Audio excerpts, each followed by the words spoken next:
Welcome back to the Heat Check Podcast. I am your host, Chris Patrick, joined today by the tallest podcaster in Arizona, Michael Benjamin. What's going on? What up, what up? Also with us today, we have VSP Tallman, a.k.a. White Tupac. How you doing, brother? Good. What's going on, guys? Oh, just White. That's a new one. White Tupac. White Tupac. I thought I'd come up with some fun nicknames for you guys. Maybe we'll switch it up. But so I'm just the tallest at this point. That's it. Yeah, nobody go and fact check that. Mike is the tallest podcaster in Arizona, certified, Valley Sports Plug certified. You heard it straight from the horse's mouth. Get Guinness records in here to make it official. Bust out the measuring tape. Yeah, the where's lights that? and the cameras. Well, awesome. I'm glad to be back. We're recording this on Sunday, August 14th, 2022. Should have this out to you guys in the next couple days. Wow, it's been an entire month. I guess that's what we said we were going to do, right? A once a month podcast. So It's longer than a month, though. it seems like it. Well, Yeah. you and I, Cody, were sneaking in a few in between there for a while for the first couple. Yeah, we haven't for done the first that. couple months. We haven't been able to do it for a while. We got busy this summer, but we have been supplementing it with the live streams. I don't know if you're checking it out. We are on YouTube. Search Valley Sports Plug. We're out there just to get the others' social medias out there for reference. We are on Twitter and Instagram at AZ_VSP. Facebook.com/Valley Sports Plug, and from there you can find all of our individual socials if you wish. But yeah, just really happy to be back, sitting down with you guys. I know Cody hates the live streams, so we drag him out to record these audio only podcasts Why do you keep saying that? because you're a hater and I am too. Okay, all right. Yeah, I mean, I'm just busy, man. It's a thing, man. Until it's not a thing, we got to say Right. it. it is till it isn't. But that's Yeah. all right. Hey, I understand. Everybody's busy. We spend a lot of our time for our work in front of computers anyways, so I could totally understand not wanting to do it Yeah, and it's unnecessarily. But I it's think hot in my office too. get an extra fan in there. Well, I need to get a ceiling fan. You don't have a ceiling fan in your No, I office? don't. Yeah, Well, that's your first mistake. Oh yeah, that's not good. dude, they're a pain in the ass to install. No, it's not that bad. I did one downstairs. But this is also Arizona. Like you should have one in every room. Well, yeah, but it doesn't cool down a room. It just moves air around the room. Yeah, it moves the cool air around the room. Okay. All right. Anyway. Anyway, Mike Tallman, happy to have you here. Let's get down to it. Last time we met up, we talked about the Kevin Durant saga. We talked about Kyler Murray not having a contract. That's how long it's been. So I think that's really the first thing I want to dive into here. As we know, he has a $230.5 million deal over 5 years, making him the second highest paid quarterback in the league. And until a few days after the contract was initially signed and sealed and delivered, he had a 4-hour study clause in there. Mike, just broad overview. What is your thoughts on the whole contract coming out, what it is, and the whole mess and debacle with the study clause? I'm in the money. I'm in the money. I can't remember what movie that's from, but that was the first thing that I thought about when I saw that. Second highest paid quarterback in the league. He's a transcendent player, well-deserved, and now it's time to take the next steps.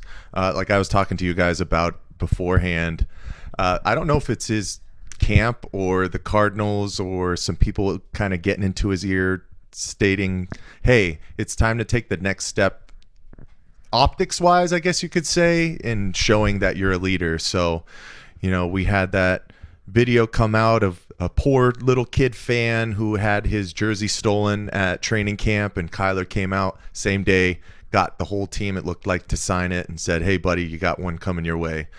He's out of training camp being the last guy on the field signing autographs, and now in the first preseason game he's calling plays in the fourth quarter. So step in the right direction. Obviously, there's been a lot of different type of things other than football that we were seeing for the first couple of weeks of training camp. And now that we finally got some game action, I'm really excited to see where this team is going and all these new pieces that are coming into the fold. So good step, good direction. But the homework clause is a whole other situation, which we've dove into before. I just think it was foolish at the end of the day, and so did a lot of people. That's why they took it out. But for it to even have to get to that point is kind of mind-boggling. Yeah.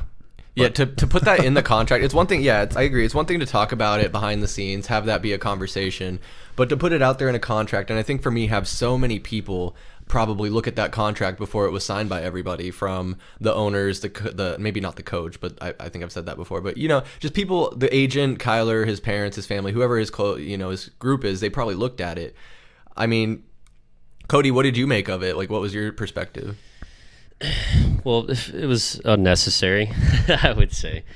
That was just another off-season distraction that we did not need, and another hit to the relationship with Kyler Murray and the Cardinals. But I didn't think it was such a big deal, because obviously he knew it was in there and he signed it, and they agreed to it, walked away, and somebody went public with it that was probably not in that inner circle. And then just the media made it a big deal. So it really wasn't that big of a deal, I think. And then they pulled it out. They took it out of the contract a couple days later because it was just creating such a big distraction. But ultimately, I mean, he agreed. He saw it. He had no problem with it. He signed it. And then he came out and did that whole impromptu interview or whatever, and where he was like mad at everybody about it. It was like, okay, well, you're mad at the wrong people, because you should be mad at Michael Bidwell that put that in the contract, because he was worried about that, or someone was in his ear, giving him that type of worry. So he's coming out getting mad at everybody. Like, if you think I, don't have good work ethic or whatever, I wouldn't be sitting here in front of you. Well, you're mad at the wrong people, So it was just an unnecessary distraction. I agree, and it was also, not to derail the topic, I want to stay kind of on Kyler Murray, but it was one distraction after another. When we also, since we last spoke here on, what the fuck? The Heat Check podcast. That's what we're on. That's what we're on. Holy shit. I'll probably cut that up, edit it. Anyway, we haven't talked about Hollywood Brown speeding and getting, so there's one distraction after the next where...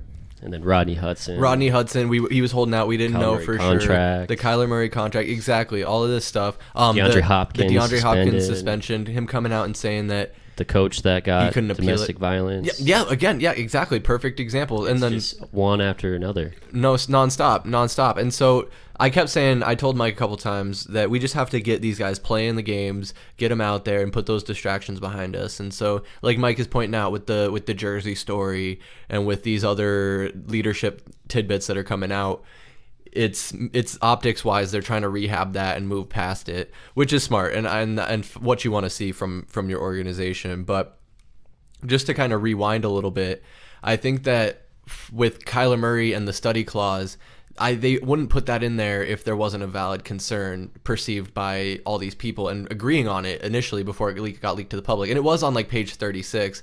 But what I was going to say is these questions or concerns, if you will, were raised before he was drafted. And there's video clips out there of them saying, like, yeah, his work ethic, his leadership is in question. And I mean, he can come out and say it's laughable, it's this or that, it's not a factor. But at the end of the day, like, I don't think those perceptions would be out there for no reason. Is that fair or not? Maybe not, but it is what it is. Maybe not. I mean, I just think about when he came into the league, and like, if you're a rookie and you get to play your first season with one of the best wide receivers to ever play the game, like, I would be, if I was Kyler Murray, I would have been following Larry Fitzgerald around like a puppy. Oh yeah. But they didn't ever have that relationship. And I don't know, I mean, Kyler Murray's first problem, it looks like, my opinion, he can't take constructive criticism. And I don't know what soured their relationship between Fitz and Murray, but perfect example. We saw with our own eyes when he shut down and refused to go back in the game. And you keep sharing that anecdote of Colt McCoy going up to him and saying, "Hey, you should probably go in. This is a good leadership opportunity. This is going to make you optically. This is trying to have his back." And Kyler Murray's being, "No, I'm not going back in the game." Like, that come was on, dude. So frustrating to watch. So he can't say it's not a factor and just ignore the things we've seen with our own eyes. It's like, are your eyes lying, Mike? Are my eyes lying? No. I mean, but that's also the difference between, a grizzled veteran like Colt McCoy and Kyler Murray. Colt McCoy had his own successes in college and was one of the best NCAA college football quarterbacks you could probably say of all time One of the when he best was out at of Texas. too, yeah. And he came into the league, had high expectations, but it didn't pan out probably the way that he saw it. And he was able to adjust and become a leader and, wanted to be around the game and has seen his fair share of trials and tribulations, which gave him the confidence to go up to Kyler Murray and say, hey, these are the times that you have to hold your head high no matter how much your ass is getting kicked, but you got to be that, shining light for your team. Whereas Kyler Murray is still in the successes of his career, right? After that clause came out and he went to the press and basically had the laundry list of all the great things that he's done, and I'm a Heisman winner and the undefeated in high school, the greatest high school quarterback in rookie of the year in Texas football, high school football history. Two-time Pro Bowler. He's still right in the thick of his successes. So once you start to go through your own trials and tribulations, it takes some time for guys to really adjust. And it's exactly like Cody, you're saying, is what we're seeing. He's been really unwilling to take constructive criticism, and it's not because people think that he's bad or he's a bad seed or anything like that. It's just people who are part of your organization and franchise who want you to be successful because your success takes you to the next step, and you got to have those people in your corner to help you go in the right direction. So I still think the whole homework addendum thing was an optics play. And exactly like you said, Chris, it's not like any of them were in the dark about it. His team, his agents, Kyler Murray himself had to know that it was in it. It's a generality when it comes to being a professional. You have to spend time studying film. It takes you to that next level. It's very important. But I understand him coming out and sticking to his guns because it's more of an optics play. I don't think he was trying to drown out the Cardinals franchise itself, saying that you guys were idiots. He was just sticking up for himself at that point, I feel like, and stating, hey, I wouldn't be this guy who just got this huge contract if I didn't do all of these great things in my football career. Yeah, great, exactly, and thank you, because to that point, like him laying out his resume, and like you mentioned, him not being willing to take criticism, I think he needs to understand the NFL is very much a what have you done lately kind of league. You see so many of these players. I think that if you take all the NFL players that go through, what's the average career range? It's like probably 3 to 5 years. Yeah, it's got to be 3 to 5, minimum. Yeah, you're not going to see all these people playing 10 to 15, 20 years, and especially Tom Brady's are once every 100-year type of players. Like, you're not going to see that. So he needs to change. I think it's got to be a maturity thing. He's growing up. And Cody, I just wanted to kick this over to you real quick as I was thinking about it, piggybacking off that. He is the second highest paid quarterback in the league. Is he the second best quarterback in the league? No. But the Cardinals had to do it, right? Well, you had to. You didn't have a choice. And that's what sucks. He wasn't going to play this year for $5 million. Everybody knew that. Hell no. So you still had to pay him anyway, and he's just going to sit out. So it was either you have to trade him and try to find another quarterback. So they didn't have a choice. They had to pay him. I mean, we all three of us sat here on this podcast and basically said that is like we knew the longer they waited, the more they'd have to pay. When the all caps letter came out, from the agent. The next highest paid quarterback is always going to get paid more than the next highest paid quarterback. And yes, Kyler Murray is the best quarterback we've seen in probably at least the most athletic. It's probably the best quarterback they've ever drafted. That's for sure. And Mike, didn't you say how long has it been since they re-signed or did that kind of extension for a player they drafted? First round player. For a player that they drafted in the first round. It might have been in the first round. First round. I don't know if it's ever been. I mean, you have to think about where this franchise has been since it's come to Arizona in 1988. We didn't get our first playoff appearance until I think 1998 with Jake Plummer, where they beat the Dallas Cowboys in the first round. Mm-hmm. And since then, it's been a carousel of quarterbacks. And even the one quarterback that you could say that we really, really had great success with, Kurt Warner, was a guy who was brought in to be a backup. He was never supposed to be the answer. It was always supposed to be Matt Leinart. Leinart, yeah. Yep. And the same thing with Carson Palmer when he came in 2013-14 time frame. He was a free agent signee. You didn't really know what you had left. It was just a perfect fit. Wait, they traded for Palmer, right? Yeah, I think they traded They to the Raiders, right? again. Yeah, they got the Raiders. Just how they got yeah. Hudson. But, that was just a perfect time, perfect place, within Bruce Arians' system, and Todd Bowles as your defensive coordinator. But these are guys who were brought in off the street who had already been in the NFL for multiple years. This is the first time that the Cardinals have really drafted a consensus. If you want to fight me about this, go ahead, but top 5 quarterback in the league that we could probably see for the next 10 years. So that's a asset that you have to pay. You can't pussyfoot around with it, I guess, to say a lack of better term. Yeah. It was never going to be an option of how do we cut corners with Kyler Murray. It was just going to be how do we get on the same page and find a way to have a really cohesive relationship and start taking this team to the next level by locking him up long term and start bringing in weapons to really utilize his prowess and start building this team for the future, like bringing in Hollywood Brown, like bringing in guys like James Conner. So that was it. It was only a matter of time, and I'm really happy that it's going this way. Obviously, it's been kind of a tough transition with some things, but I do like what's been happening the past couple of weeks, and I'll stand by that. I'm really proud of, the portrayal that Kyler Murray is starting to put out to the media by himself. Yeah. At the end of the day, we don't get to know what's really going on the back end. Is the relationship really mending the proper way and whatnot? But it seems like he's taking the right steps and showing us as fans and people who follow the NFL that he's invested and he's going to be an Arizona Cardinal. So, and a Cardinal for a long time. So, I'm all about it. Definitely. To lock up a quarterback, I think Did Cliff also get an extension? Him and Keim did. So yeah, we got the whole core, if you will, and you really got to build around Kyler then. And him and Cliff have to be in lockstep to be able to get the offense to where it needs to be, and putting this future forward with the next 5 years with Kyler Murray at the helm. I like what you were talking about there, kind of with Kyler Murray rebuilding optically or so, kind of his image.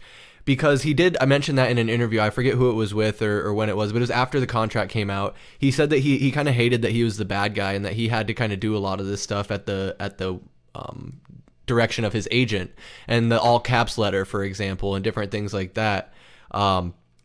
He felt like he was painted to be a bad guy when he never wanted that. Like, obviously he wanted his money, but he was going to let his agent do the negotiating. So Kyler, that's one thing though that I think does kind of speak to his leadership. I want to maybe ask you, Cody, if this is fair, but his non-assertiveness in that kind of situation, and maybe kind of being more passive, not going in games, is that what you want in a leader? Someone who's not going to be assertive, is that unfair when it comes to like a contract negotiation?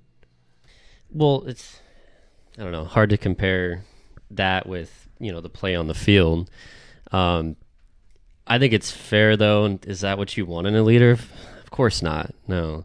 I mean, he needs to be the loudest person in every single room he walks into, So I think it's fair. I don't think it's holding him to unrealistic expectations whatsoever. If he wants to be the man, then he's got to step up and be the man, And that might involve him having a lot of tough conversations and him talking to players that are older than him or have more experience than him in the league.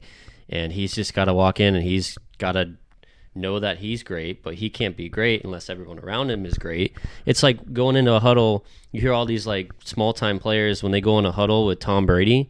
Well, he expects so much out of you and you don't want to let down the GOAT, right? So then that brings you to a higher level than you were before, because you're playing with one of the greatest people to ever play the game, and he has very high expectations of you, and you don't want to get chewed out by him, So granted, maybe Kyler's got a couple more years to where he can get to that point where, he's a veteran and the majority of the players he's playing with are younger than him. That'll be different, but it's about coming in and expecting greatness immediately, regardless of how old you are. So, but what I saw... show it. What were you It was... The last time the Cardinals gave a contract extension to a quarterback they drafted was who? Jake Plummer? Correct, and they drafted him in 1997. Damn. So that was the thing that we were Was that specific to quarterbacks or all players? specific to quarterbacks. Okay, yeah, that makes sense then. Yeah. Yeah, Wow. And I think that was 25 years ago. yeah, what, did you say 97? 97 was when he was So drafted. I was 4 years old, maybe 3 or 4 years old. But no, so I just mean like I think you nailed it. I agree with everything you said, and I don't mean assertiveness. Like I want to see Kyler be assertive, but I don't mean I want to see him be a dick or be mean or be barking at people. He doesn't have to do that, but just be confident and be direct. Speak up. You know, when me and Mike are out there playing basketball, we talk a lot, and that's one thing when we were coaching also is we tried to get through to these players is like you have to fucking communicate. And I imagine that's the same for football, especially when you're in a loud ass stadium. And I know he can yell out plays and he can yell out audibles on the line. That's not what I'm talking about. Like you said, going up to the sideline and going up to a veteran and saying like, "Hey, you fucked up that play," or "Hey, good fucking play." Like, you know, you got to hype up your guys and you got to correct them. It's both sides when it comes to leadership. It's not just barking at your guys all the time. It's also hyping them up. JJ Watt is a great example of that. He brings so much energy to the whole team, not just the defense. Well, that's probably why they signed him. Right. Hell yeah. He's probably going to play like 30% of the snaps. Man, and that's the intangible stuff, right? Because we talk about that in a lot of different sports, like bringing in Chris Paul at the point guard. Yeah, he's kind of an old ass point guard, but he also brings so much more to the locker room. He's like a player coach. He's Jackie Moon out there. Yeah. You know, give me the ball. He can do whatever you want. Like Booker will not. I've never seen him yield to a player like he only yields to Chris Paul. If Chris Paul's not on the court, Booker's in command, and he'll. What about if Kevin Durant's He'll go a 4-on-1. He'll yield to Kevin Durant too. I think he will. That would be interesting. I still feel like Chris Paul would be the alpha in that room. Oh, totally. Oh, probably. Yeah, in the room of them Chris three, Paul's if gonna be they're like all three on the court, 37. I think Chris Paul would still run it. And he's the point guard, man. He is, but just Has that always been his name? Since I don't know. I only heard that when he was on the Suns. No, it probably started a little bit more towards sorry, I didn't mean to derail the middle or the end of his time frame with the Clippers. But Chris, you're exactly right. Like, leaders, not only do you have to bring positive affirmations to your teammates, but you also have to hold people accountable. And that also goes back to what Cody was talking about earlier today.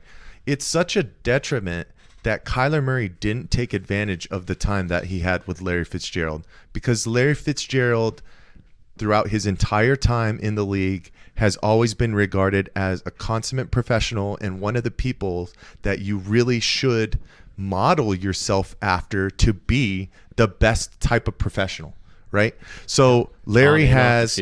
And talk about a guy who went through plenty of his own trials and tribulations in his own career with the amount of quarterbacks that he had to play with playing for a franchise where at the end of the day, you could pull up his career records. There's no chance he has a winning record in his time in the NFL. But all he did was grind, keep his head down, studied his craft, and learned from the greats around himself too. I mean, he grew up as a ball boy for the Minnesota Vikings and was around Randy Moss and Chris Carter and soaked up all that information from them while he was growing up, going to Pitt and becoming an incredible professional on his own. And listening to Prince. Probably. Man. Dip it in the waters of Lake Minnetonka, you know? You guys stole Larry Fitzgerald's only Super Bowl. So San Antonio. I'm sorry about it. We can go back and be disappointed about that kind of stuff, but at the end of the day, we have to start looking forward. And like I said, I will double down. I'm excited, and it's still so fresh, but I'm really excited and happy to see where he's moving towards and pushing the needle more into a positive light. And we'll see if it translates on the field this year. We have a lot of uphill battles to go through. We have for a tough sure. schedule. Ton of adversity. Really tough schedule. Doesn't it feel good though to finally be a Cardinals fan going into season, watching ESPN and they're calling the Cardinals a playoff team? They didn't do that last year. We didn't really have high expectations, but we started 7-0. Are we gonna surprised everybody? Went 10-2 at one point. So we might get some love on the national level. I mean, we got the Hard Knocks in season. Yeah, that's going to be going on. That's in November, I think it starts, or it airs or something. Yeah, something like that. Yeah. Oh, one thing I wanted to say though, going back to his homework clause. Yeah. So we're talking about him being a leader, and the ownership and maybe higher management felt that was necessary. So say I'm your boss at a job, and you hear that my contract has to be, I have to sit down and actually do work without distractions such as TV and video games. Because it specifically said video games. But it was, to be fair to Kyler. So how does that make you feel as somebody that's going to follow this person? In the contract, did it specifically say video games? It sure did, yeah. Wow. Well, and that's another thing. It's not you have to sit down and do 4 hours of work. It's like you have to do 4 hours of work when you're at home. Yeah, so I was just not on the clock. No, I get you. Like, try to a real life comparison in a sense, but yeah. But like it is asking at a sense his when you're getting teammates paid, did have his back though. When you're getting paid $230 million over 5 years, like it's the least you can do is study 4 hours a week. Make at it home. fucking 10 hours Yeah, a it's week. bare minimum. Who cares, man? and I mean, and that's like, but that's a great point, Cody, and I agree. Like, but logistically, to even put that in a contract, how are you going to enforce that? To have that be like where you could be like, oh, in the second year we don't like how you're performing, so we're just going to arbitrarily say that you're not keeping up with this amendment in the contract and just void the whole thing. Like that's bullshit.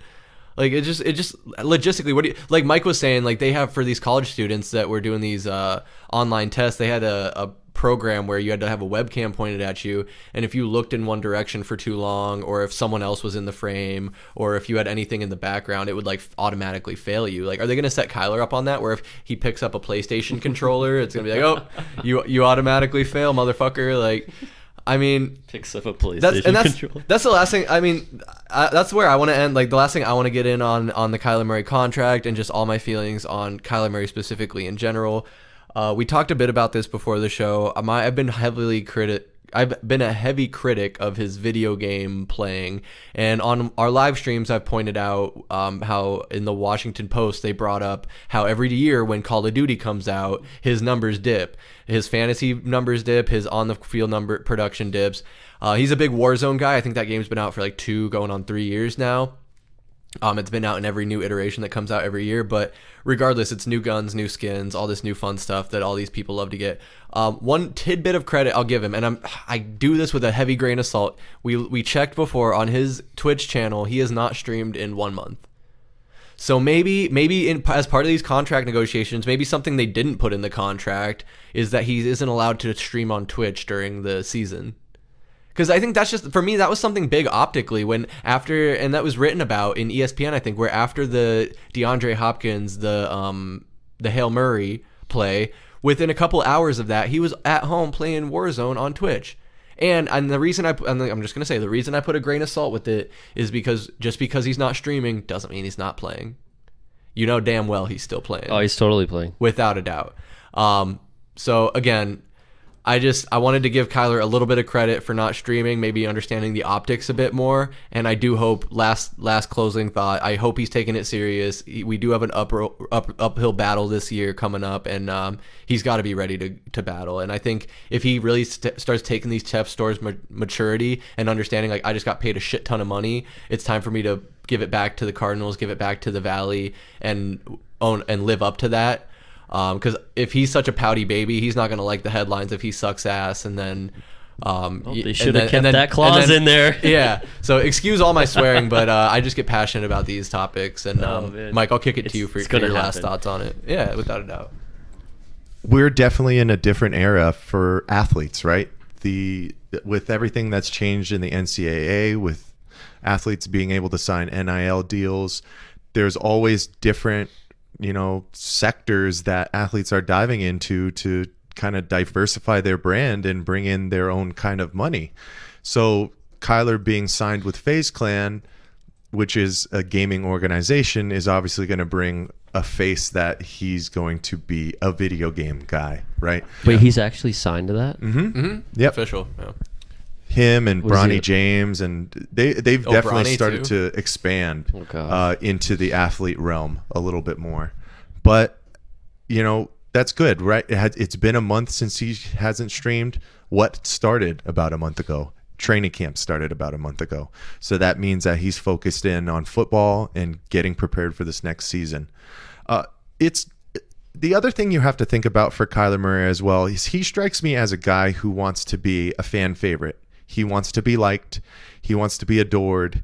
He wants people to know him as a household name. And in the state of Arizona, right now, there is one man who is above everybody else, and that is Devin Booker, because of him taking the Suns to the finals a couple of years ago, being a 3-time All-Star now, being in the MVP conversation, and now being on the cover of NBA 2K. There's a lot of those kind of things that can propel you over other athletes, whereas football is still king in the United States of America. But the Suns will always have a little bit more of sentimental value to the Valley because they were the first professional team to come to Arizona. So maybe that's another thing where he's seeing is like, well, okay, now we've gotten all the behind the scenes work straightened away. Now it's really time to show the work that I'm putting in and start getting some more accolades. Because right now, all he has on his list is you can shake your head at Pro Bowl because what is that to anybody nowadays? But also NFL Rookie of the Year. But that's all we got to show for it. The only other thing you have is meltdowns at the end of seasons and an absolute no-show for the first time going to the playoffs since 2015. So he has a lot of ground on his own to make up to gain a little bit more favor from the fan support in the Valley to get on the same level as Devin Booker. And I can see him going there, but that comes with success on the field. So that's the next step. I 100% agree. You got to see the success on the field to be able to translate to get on the level of the fans where they feel invested. Like with Devin Booker, he took us to the playoffs. He got us there. Mike, you're right, man. But I want to shift a little bit away from Kyler Murray and this whole conversation on his contract. It is what it is. And we got this whole training camp ahead of us. We got the preseason, 2 more games left. I jotted it down here. We got the Ravens and the Titans left in preseason. Just a quick overview of this game on Friday. Did either of you guys, Cody, did you check that out? I caught like 10 minutes of it. Just a little bit, Mike. Not going to lie. Yeah, just a couple of quick glimpses. Not too much of it, though. Yeah, same. I didn't actually watch a lick of it, to be perfectly honest. But what we all did is we dissected the box score. And I know the box score doesn't always tell the whole story, so forgive us for that. But I just wanted to point out some highlights, and then maybe we can kind of stream off of there for some other topics. Specifically, just right off the top, I know this is getting kind of ahead of my skis here, but specifically Andy Isabella. This is a guy we've talked about on the Heat Check podcast live, how he's someone that I bought into early and really believed in, thought that he would be a contributor and an X factor, if you will. Whereas he's really in this first, I think it's his 4th season coming up. So in his first 3 seasons, he hasn't, really shown or been given the opportunity to show too much. But it looked like he was tied for the most receptions in this game, just 4 receptions, but he had 57 yards next to Greg Dortch, the Dorcher Chamber, another guy I'm excited to see. These are 2 guys that we're probably going to see more of with DeAndre Hopkins being out. But just to kick it to you, Cody, what are you? I see you looking at the box score there. What are some of the highlights that stand out to you, or what are you thinking on that? Well, what stands out to me is that Andy Isabella's longest reception was 36 yards. So that's something we're gonna want to see, and because obviously he's got that speed. I mean, looking at the box score and seeing Andy Isabella and thinking that it should read DK Metcalf instead, but that's a whole nother discussion. And how just underwhelming his career has been in the Valley, but it's promising. I don't know. I mean, again, it's preseason; you can't really read too much into it. But I liked seeing that. That was good. Looking a little bit at Eno coming in 5 carries, 14 yards. There's a lot of hype on him being the number 2 running back. Kind of bad to see he averaged 2.8 yards a carry, but that's tough sledding. Yes, it is. But seeing was it Jonathan Ward coming in with the 2 touchdowns, not too much. He averaged actually worse than but seeing him get involved, probably being someone that they're going to end up keeping, that running back room is going to be very crowded. I think there's a possibility they could keep 4 or 5 as long as those as long as that 4th and 5th guy can contribute pretty well in special teams. It sounds like a good problem to have. Yeah. Oh, totally. I think the biggest highlight from this game is what we mentioned earlier with Kyler Murray calling plays in the fourth quarter, and just kind of how we're going to spin off that and the meaning of it and why they did that. I think that's probably the biggest highlight from that game. But I don't know. It was very interesting. I did read an article, or most of an article about it, where Cliff said, and this is a quote, he said, "He does a good job with it. I've been impressed." So he initially, I think the reports were something along the lines of he wanted to show him that this shit ain't easy, that, calling the plays is not as easy as he might think it is, kind of, tongue-in-cheek kind of, I'm going to let him run it. But in reading the article, it wasn't Kyler Murray making the official final say. He was part of a team of 2 or 3 coaches making the play calls. It was, I don't remember the offensive coach's name, but it was another offensive coach with Kyler making these plays. And I remember specifically towards the end of the game, I think it was like they referenced like a 4th down play where he would have gone for it, but they opted to punt it as a collective. But in any case, Kyler getting a taste of that. I don't know if this goes back to what Mike was saying earlier about the optics of Kyler and really trying to put him out there as this leader and whatever you want to call it, public guy. And it's just it's interesting. I do like that aspect. But going back to the just specifically this first preseason game, we did get to see Trace McSorley, who I think will be the 3rd string quarterback. It seems like they're almost trying to groom him to take Colt McCoy's position as the 2nd string guy. Just real quick stat line: 13 of 22, 163 yards passing, 1 touchdown, 4 rushes for 32 yards, so 195 total yards. Mike, do you think it's smart to keep 3 quarterbacks for the Cardinals? I think it's smart to keep 3 quarterbacks for any team. You never know what's really going to happen in the course of one weekend in the NFL. There's so many different freak accidents that might happen or crazy injuries that you can't account for. So having 3 quarterbacks on your roster is always just something that you need to have in your back pocket in case of an emergency. Now, Trace McSorley, does he really see any time? I don't think so. Obviously, we saw Colt McCoy was a serviceable backup for us last year when he came in after Kyler Murray got hurt and got some wins for us and kept that momentum going until Kyler came back. But, the kid has some good grace with Cliff Kingsbury, so keep him around, see what you can get out of him, because Colt McCoy is 35 years old, so he's no spring chicken on his own. You got to start really bringing in some guys into the fold who are going to be your next up in case of emergency. So I'm okay with it. Unfortunately, I think we've seen some really bad red zone, like deep in the red zone interceptions for touchdowns the past couple of weeks at training camp. But that's what training camp is for, right? It's about working out the system, finding your footing, and making those kind of mistakes during practice, not in the game. So, wait, who threw an interception? Trace McSorley. He threw when you guys were out there? Well, yeah, he threw a really bad duck straight to Byron Murphy. At the red and white, yeah. At the red and white. And then I'm pretty sure the next week he threw another one. I don't know if it was to Marco Wilson or not, but that's what it's for, right? You work the kinks out during practice, and then you come out and you show up for the time when you're on the field. And for the preseason, this is for the guys to showcase who are going to be your backups on the team, and I think he took full advantage of it. At least it's not Chris Streveler. Yeah. Right. It's like kind of similar with the running back situation. It's better to be spoiled for choice. I was a little bummed. I understand why we don't really need to see Colt McCoy. We know what we got in him. But the other guy, the 4th stringer, Garantano, that was the guy who was playing when Kyler Murray was calling the plays. And he held up. He was 7 for 10, 54 yards passing, 1 touchdown himself.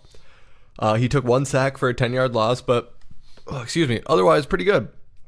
So, I mean, I never want to read too much into a preseason game. I don't want to, get caught up in dissecting this. Just how much, to maybe throw it over to you guys, how much do you think we're going to see in the next 2 games coming up? Because they cut the preseason down to just 3 games, Cody. We got Ravens and Titans. Do you think Kyler's going to play or Colt's going to play, or do you think that we're going to kind of continue to see Trace and this other guy? I think we're going to continue to see the 2 young guys. There's no reason for Colt to play. I mean, Kyler, I should he play?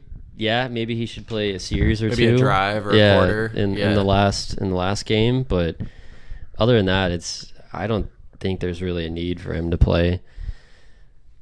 But definitely not going to see Colt. Well, okay, I don't think we'll see Colt. So aside from that, then do you hope to see anything in the next 2 weeks, or do you think the preseason is just entirely pointless?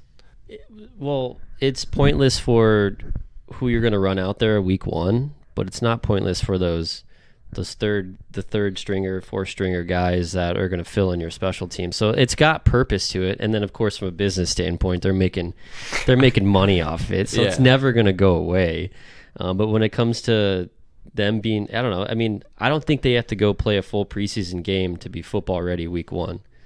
You know, I mean, they're spending 2-3 months, practicing and going over their game schemes and stuff to be prepared week 1. I don't think they need to go out there and take all those unnecessary hits. But I do think Murray's going to play though. I bet you he plays 1 series or 2 but even then that's pointless for them to play 4 snaps.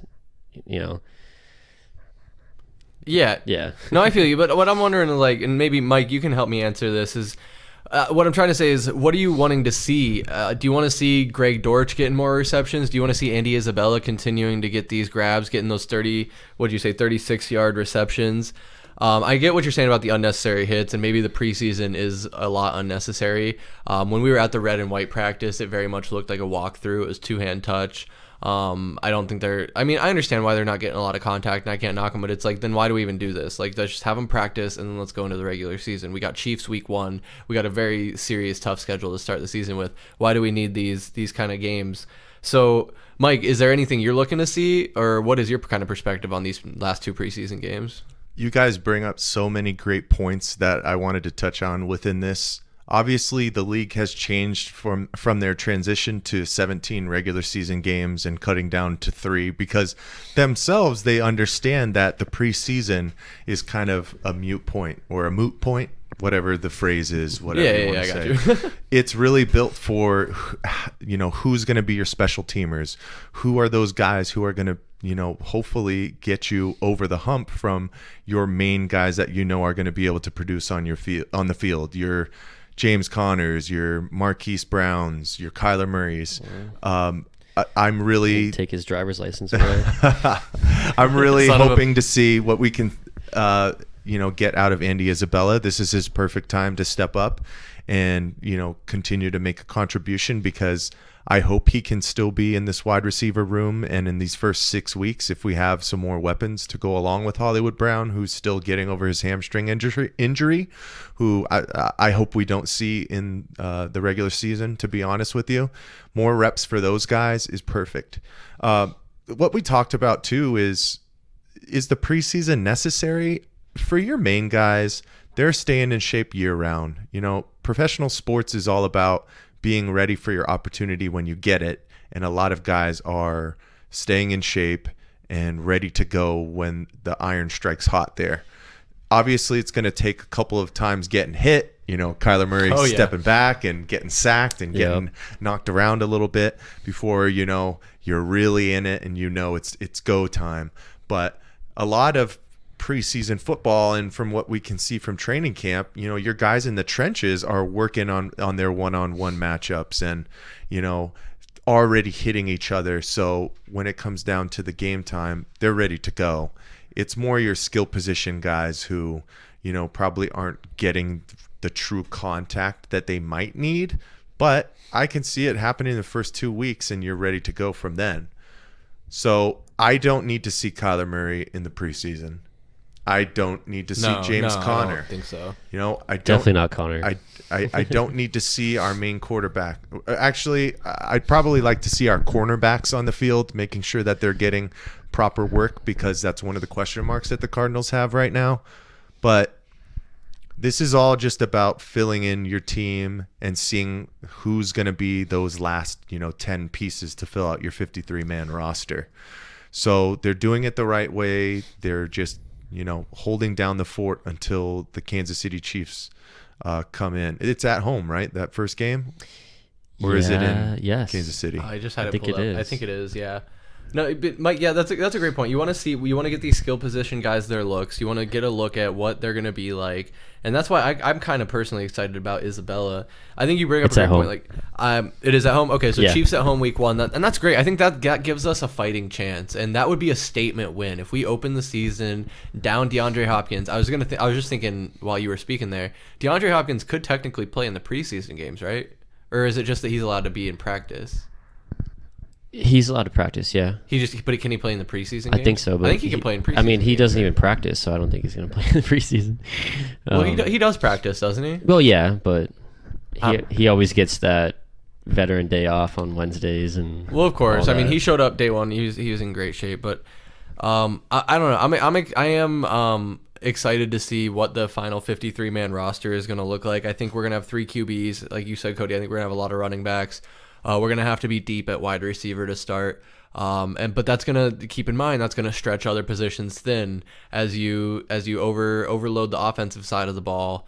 Maybe we lose some depth at corner. Maybe we'll lose some depth at other places on the roster. I'm saying that without any glance at the roster or really thought at all, but just thinking, like you said, stacked running back, stacked wide receiver, 3 quarterbacks. That's just those 3 positions alone. That's a lot of players. That's a good amount, yeah. But yeah, because when you first asked me, I guess I had too much of a general view on the preseason, being so negative about it.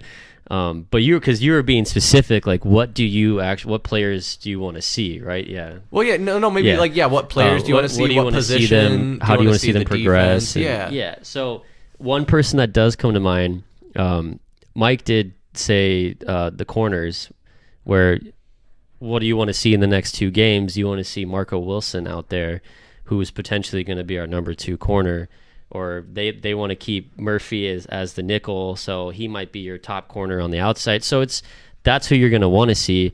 But the biggest question mark, I think, is because we always forget that we wasted not this one because they traded their first round pick, but the two drafts before this previous one, they're taking linebackers in the first round. Yeah. So we know Simmons is supposed to be that Swiss Army knife, whatever. He's going to play. What did they call him? They called him a star backer. Yeah, that's the weird bullshit that they've been busting out. A safety. He's going to be rushing the passer. He's going to be playing in the inside. So we know what his job is, but what about Zaven Collins? So he's supposed to be. What I want to see him do is get the sticker on his helmet, start calling some plays, and potentially work towards being the leader on that defense. Because what else is he supposed to do, And then they literally wasted that. Okay, let me jump back. I digress. They did not waste the pick on him because maybe we haven't seen his full potential yet, but that's who really needs to get reps in the next 2 games. That's who really needs to get his wheels kind of spinning there and get ready for that week 1, because who's going to call the plays on defense? They were trying to... They were trying to have, what was it? Is it Jalen Thompson, the free safety? Have him call the plays. Well, I'm seeing that right here on Cards Wire, actually, from July 28th. Jalen Thompson, not Zaven Collins, expected to make defensive play calls. Yeah, so that's it's not a good look when your safety's calling plays from way back there in a loud stadium. You don't want that, because then he's gonna have to run up to the line, tell him what to call, and then run all the way back to maybe fall back. I mean, it's not normal to see the safety call plays. Obviously, it's always the Mike backer doing that. I think who was it again? They were calling the star backer. Well, that was Isaiah Simmons. Yeah, that makes sense. But with Zaven Collins, it was either him or Simmons. One of them was saying that they're not, and I think it was Zaven Collins, that they don't feel the pressure. Like, obviously, there's a lot of pressure on them as a high draft pick to produce and perform, but they don't feel the pressure. So hopefully he can go out there, and I'm glad you elaborated on that. Mike, you look like you might have had something to say on this. The only thing I can say is, okay, you might not have pressure, but when does the pressure start to kick in? Are we supposed to give all of these first-round draft picks 3 to 4 years to try and figure it out? Right. You know, there's a reason that Zaven Collins only played in like half the games last year. And it's probably not just because he wasn't athletic enough or ready at the NFL level, but was it also because he didn't have the playbook studied enough? Can you trust him calling those kind of plays? Those are the kind of things, if you're a first round pick, man, you got to figure that kind of stuff out early, especially when you're given an opportunity in your second year to be one of those starting core middle linebackers, and they have to transition to the safety calling the plays.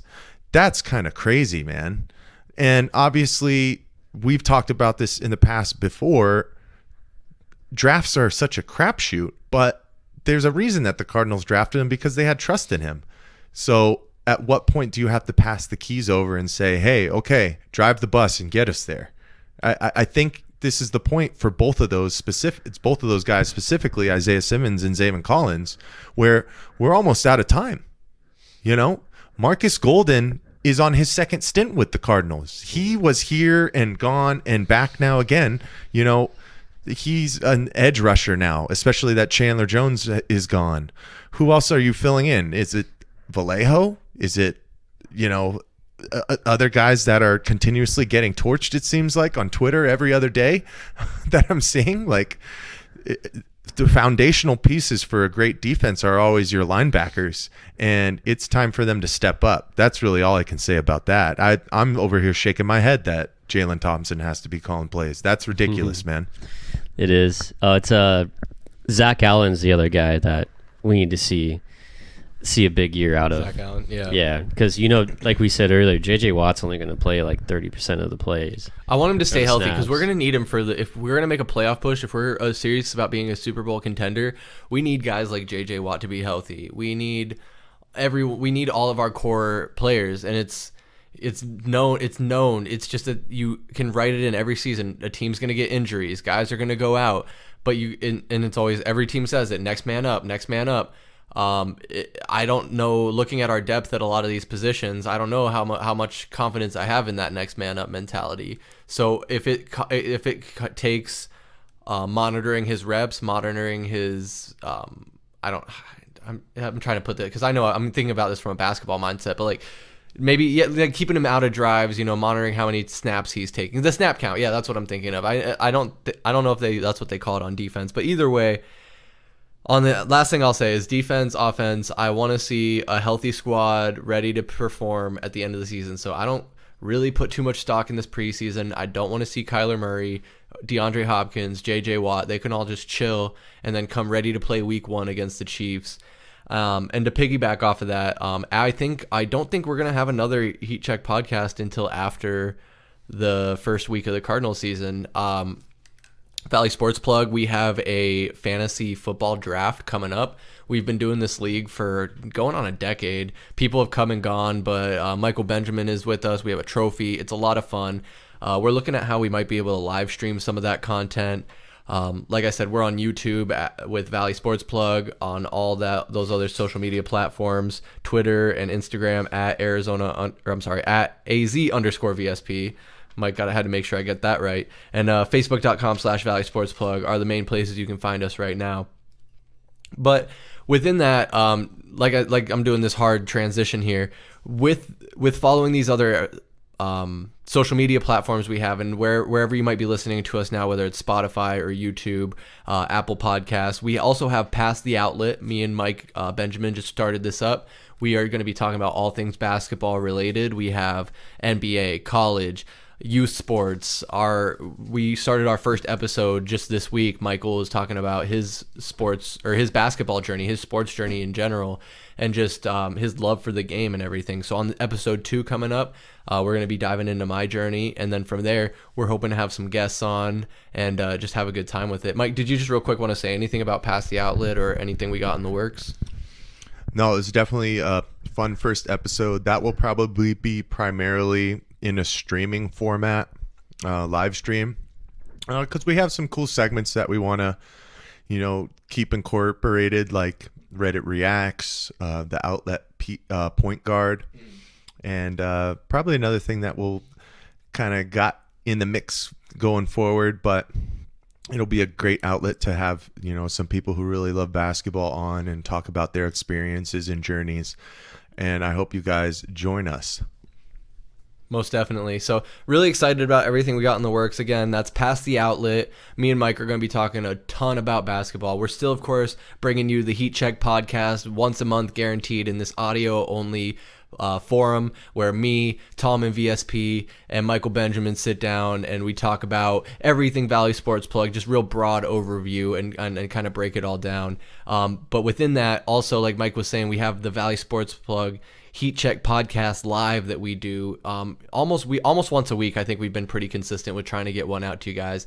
And usually that'll consist of me and Michael Benjamin doing a live stream on YouTube. Tallman VSP will join us when he's feeling it. Maybe comment wherever you're watching this or reach out to us on social media. Should he go by VSP Tallman or Tallman VSP? I thought it was VSP Tallman. VSP Tallman? I think I messed it up twice now. Well, it's whatever you'd like. What are you talking about? It's whatever you'd like. Man. It's your It's fucking your- name, Technically, dude. it's just Tallman. It's your moniker. But It's just Tallman. I just felt like introducing him as And just then- maybe that's what I'll do. Just Tallman. Maybe I'll say just Tallman. yeah, but I mean, Bringing back the or it's Justin Tallman Vernon names. VSP or VSP Tallman. Just or, like- No, you gotta Let's hash this man. out now. You gotta pick it now. Yeah, it has to be decided. Is it going to be just Tallman? Is it going to be VSP Tallman? Or is it going to be Tallman VSP? VSP Tallman. Bam. VSP Tallman. Yeah. All right, it's done. All right, don't comment then. I don't want to see your comments. All right, anyway, enough of the plugs. Back to the Valley Sports. I just wanted to get one... Actually, I said back to the Valley Sports, but then I was going to ask you a non-Valley Sports related question. Just to kick it to you guys before we get into the next Valley related topic, because Cody wanted to squeeze this in. Fantasy sports, fantasy football particularly, is Lord. coming up, and it's hot. And I love fantasy football. I know you love fantasy football. Michael Benjamin and VSP Tallman love fantasy football. So to kick it over to you guys, I'm going to kick it to you, Mike, first. If you had the number one pick in the draft, clean slate, who are you taking? That's a great question, Chris. And I think I'm going with Daniel Jones, the quarterback from the New York Giants. I am absolutely just messing with you. I think I've got to go with Jonathan Taylor. I know that they're having a switch over at the quarterback position with Matt Ryan stepping in with the Indianapolis Colts. It's going to be interesting. But Wow. he's a guy who they are going to get involved heavy and often in that offense.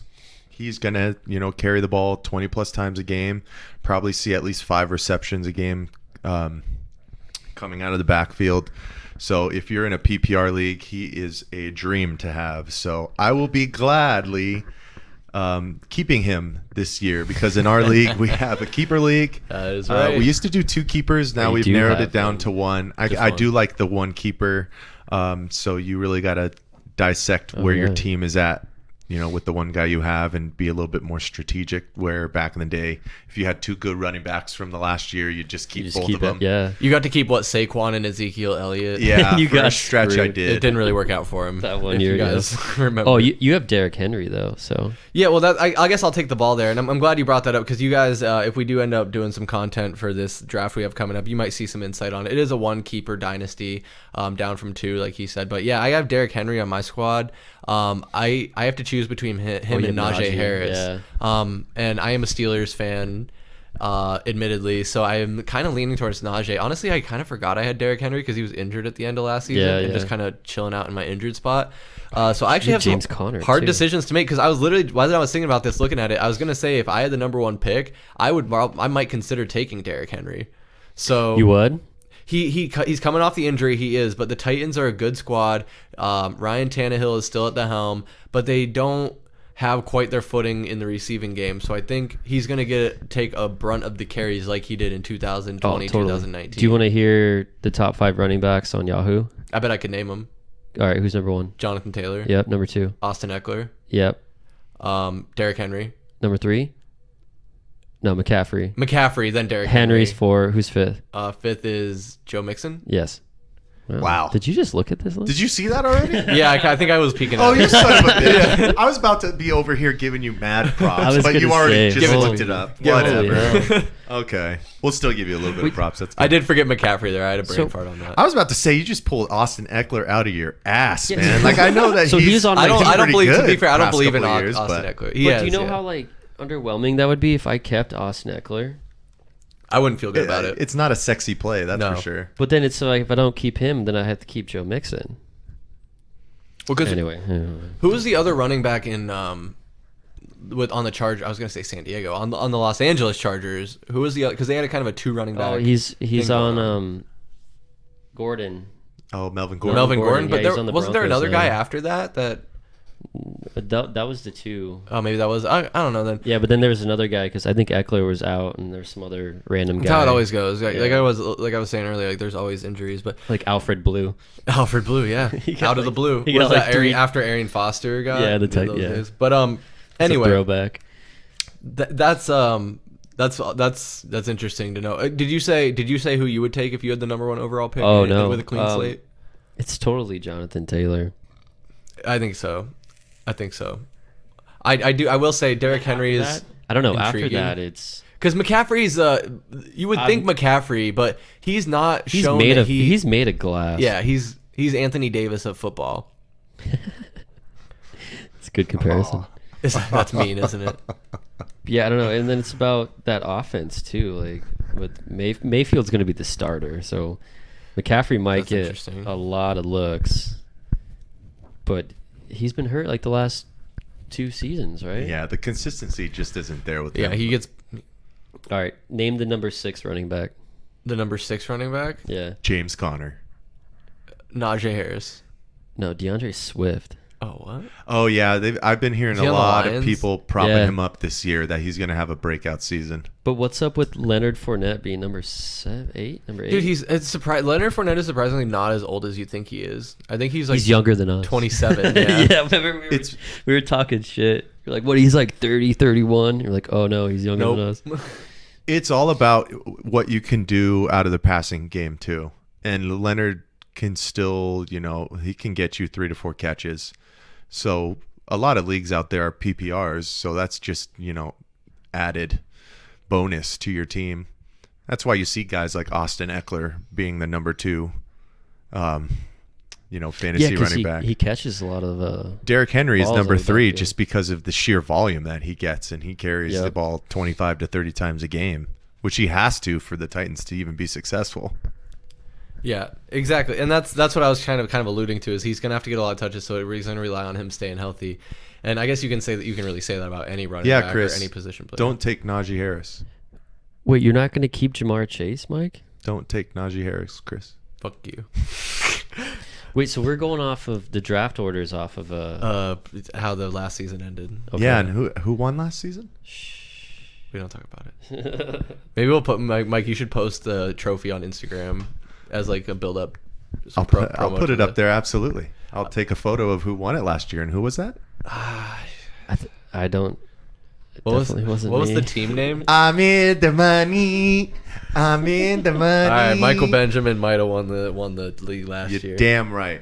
But let's hard segue here because last time we met up here, we were in Studio B. We're back in Studio A today, and we talked about the Kyler Murray contract coming up. We hashed that out, and there was another rumor swirling around at that time of a certain Nets forward that wanted to be traded to the Suns, and that's Mr. Kevin Durant.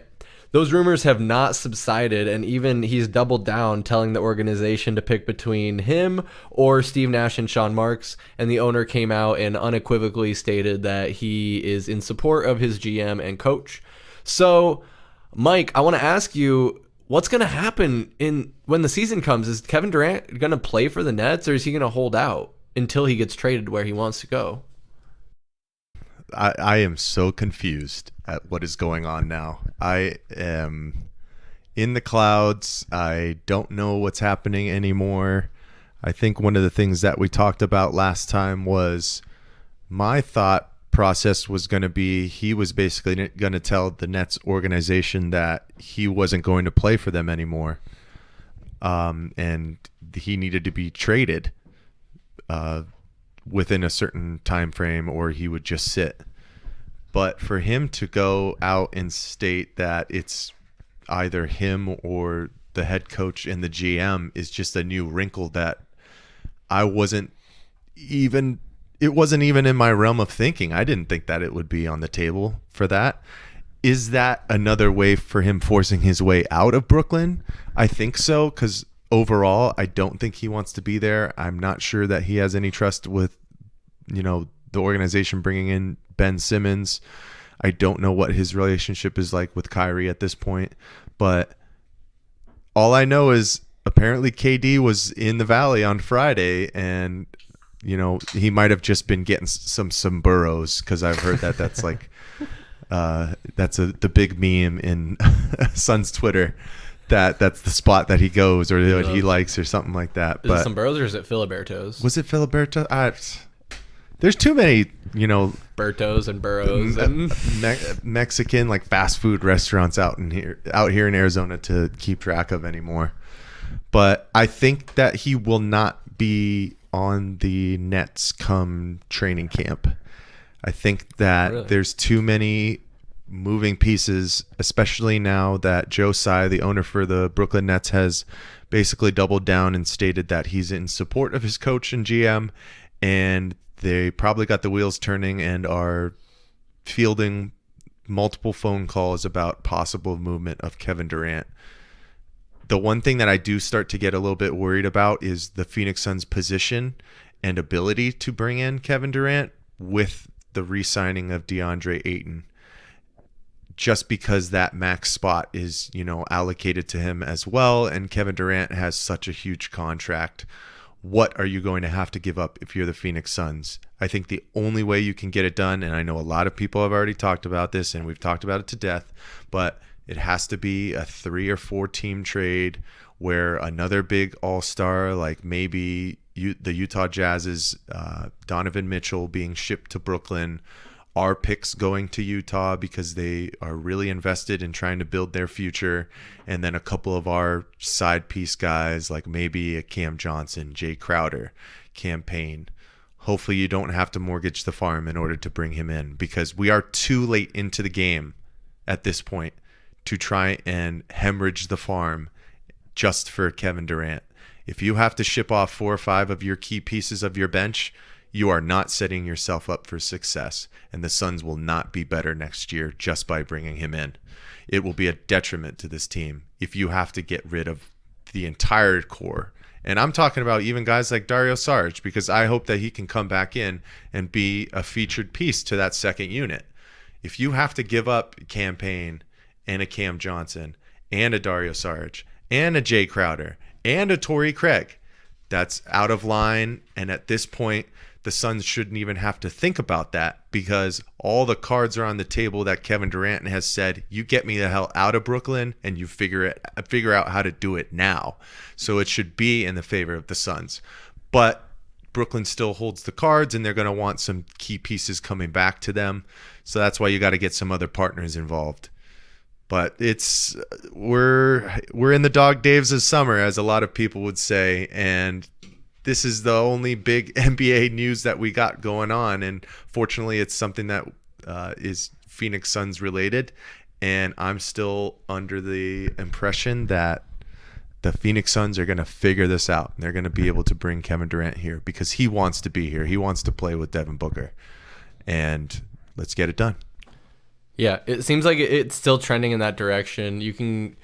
A lot of people wrote him off after DeAndre Ayton re-signed as not being a contender, and I think that's a hard thing to bring to the table. Is I think you bring up a lot of good points there, Mike, that they will have to involve multiple teams. They will have to give up some of their assets, campaign, Cam Johnson, maybe even Mikal Bridges, as much as none of us want to give up Mikal Bridges. And that's a note I made here. That's a primary concern, is that you're giving up so much depth and you're relying on older veteran players when you have a Chris Paul that's in his late 30s, when you have a Kevin Durant that's going into his mid to late 30s. Of course, we do still have 2.5 months just about and before the season starts. And that's a lot of time for a move to be made. So I think it's very possible that we can still see a deal be made. And Kevin Durant does express a desire to be in Phoenix, but I don't necessarily know if he ends up here. I don't see it at this point. I know, Cody, you're kind of you've heard a lot of the same rumors, and you know the stuff that's going on with this. But do you think, from your perspective as maybe more of a casual fan, that the Suns, would it be worth mortgaging their future for the present and getting a championship run now with a veteran squad? Yes, it's worth it. I would 100% absolutely agree. Well, because not only are you giving yourself a much better chance to win a title and a much shorter window, of course, but you're getting a lot better chance to get that title. And then if you get that title, then that just helps boost up the organization as a whole. And then you got Devin Booker. I mean, we talked about, it's like the Kobe thing. It's like he went through phases of players coming to play with him on the Lakers and be good, and then they dropped down. Then he got Marc Gasol to come after Shaq, and so that's going to happen with Booker. Is if we get KD to come in, I mean, I don't care if Bridges goes. I know Mike would be really upset if that happened. Exactly.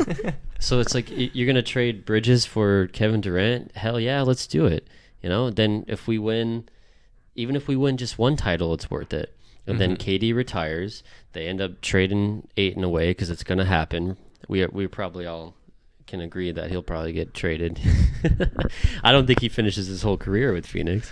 But then you're going to go through, we might have a down year, but it's all about getting that free agent to want to come play here, like Chris Paul, which Chris Paul saw how great of a team they had, how great of a young core they had in the bubble. Yeah. Which, if you could probably argue, if the bubble never happened and they didn't go 8-0 in the bubble, then Chris Paul probably doesn't see it, doesn't recognize it, and doesn't come to Phoenix. So it's totally worth it. Do everything you possibly can to get Kevin Durant. Give yourself the best. I mean, because they'd be favorites to win next year if they got Kevin Durant. So give yourself that chance to be the favorite, have the best possible chance. I'm going to say chance one more time, to win it, and then just figure it out later. You're going to find somebody that wants to come play here. Yeah. No, I hear what you're saying. I would just say, from maybe you could call it a devil's advocate perspective or a pessimist perspective. But when you look at similar teams that have adopted that strategy, the Los Angeles Lakers having all their money poured into 3 superstars and not having a bench, even the Brooklyn Nets that Kevin Durant is currently on, it was him, Kyrie, and James Harden.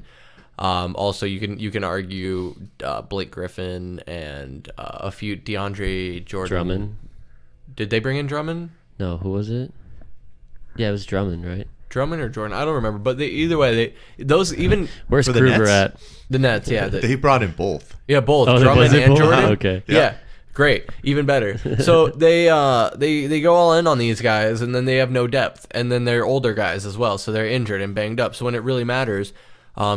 Lakers fans love to stomp their feet and pull their hair out and say, oh, if LeBron and Anthony Davis were healthy, then they would have swept the West and won the championship. But you can't say that because they're not healthy, because Anthony Davis is literally Mr. Glass. I love the meme of Samuel L. Jackson as Mr. Glass and Anthony Davis's face superimposed on him, because it's literally how the dude is, and he's been that way since his Pelican days. Honestly, look at the Pelicans. Are they struggling right now? They got Brandon Ingram. They got Zion Williamson. They got C.J. McCollum. They got Valanciunas.